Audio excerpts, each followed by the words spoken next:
Kurunegala gulf gate ආයතනයෙන් මම Dubai රාජ්‍ය සඳහා යනවා මේ බයික් රයිඩර් කෙනෙක් විදිහට. ඉතින් ඇත්තටම සුවදශීලී ආයතනයක්.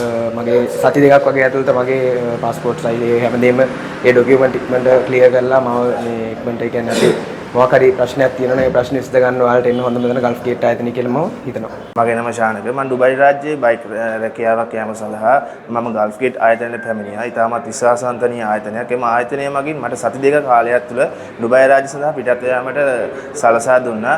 මම ඔබටත් ආරාධනා කර සිටිනවා මෙම ආයතනයට ඇවිත් ඔබේ රට රැකියා සීනිය සබා කර ගන්නා ලෙසට. මගේ නම ඉඳුරංග. මම ආවේ නුවරේ ඉඳලා. මම බයික් රයිඩ් වලට ආවේ ගල්ෆ් ගේට් එකට. මට හොඳ සර්විස් එකක් හම්බ වුණා ගල්ෆ් ගේට් එකෙන්. දවස් 10න් වගේ මට වීසා එක ආවා. මම මේ මාසෙ යනවා ඩුබයි යනවා.